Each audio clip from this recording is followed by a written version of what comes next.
आज संत ज्ञानेश्वर महाराजांची पालखी भवानीपेठ मंदिरामध्ये मुक्कामासाठी दाखल होणार आहे। पण त्यापूर्वी आपण पाहू शकतो की या मंदिराचं जे स्ट्रक्चर आहे, जी रचना आहे, ते बदलण्यात आलेली आहे।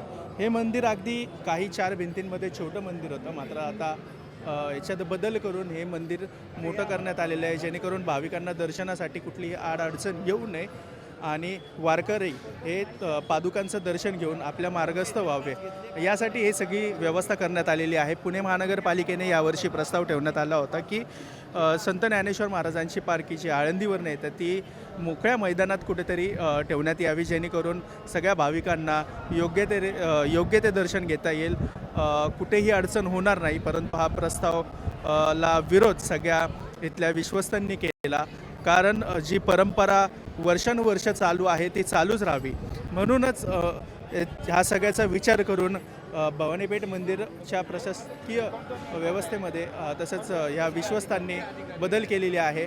आपल्यासोबत विश्वस्त स्वतः आहेत।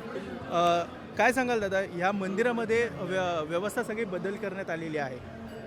यावर्षी जी जागेची अडचण होती दरवर्षीची, की मंदिर छोटं असल्यामुळं की प्रत्येक वेळी नागरिकांची अडचण, बंदोबस्ताला अडचण, आमच्या सेवेकरी विश्वस्त मंडळाला काम करायची अडचण, कारण पुण्यात दरवर्षी आता दिवसेंदिवस गर्दी वाढत चालल्यामुळे ही जागा अपुरी पडत होती।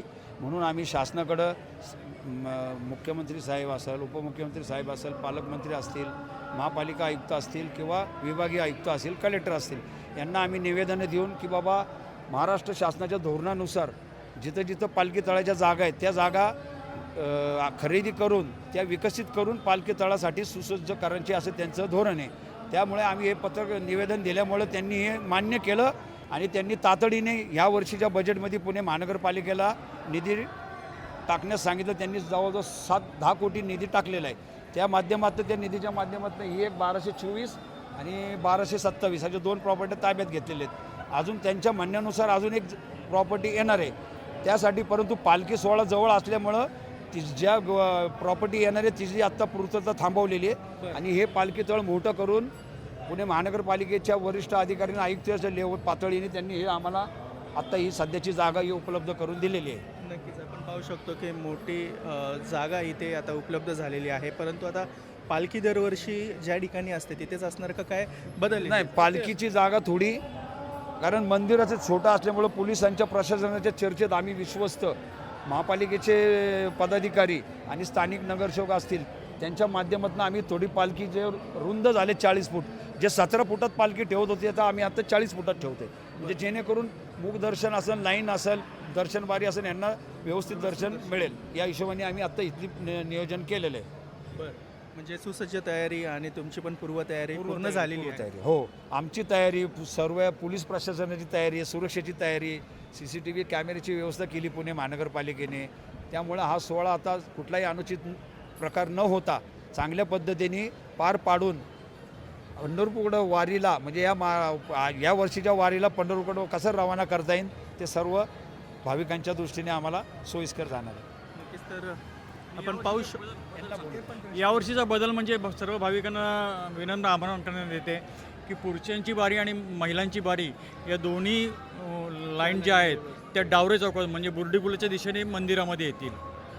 बरोबर, म्हणजे वेगवेगळे ठेवलेले आहेत लाईन वेगवेगळ्या आहेत पण ते एकाच दिशेने येतील आणि मंदिराच्या समोरच्या बाजूला आपण वन वे केलेला आहे। पालखी चौक ते हमाल तालीम या दिशेने जाणारा वन वे आहे, त्यामुळे हमाल तालीमकडून येणाऱ्या दिशेने लोकांनी उलटे येऊ नये।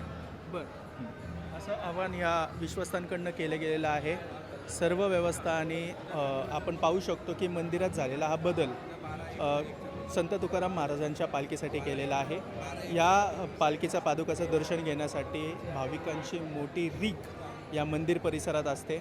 मंदिर छोटं असल्याकारणाने काही भाविकांना मुखदर्शनसुद्धा मिळत नाही, त्यासाठी हा सगळा विचार करून हे बदल महानगरपालिकेने आपल्याला केलेले पाहायला मिळतात। कॅमेरा पर्सन दीप मिश्रासह मी आदित्य पवार, जय महाराष्ट्र, पुणे।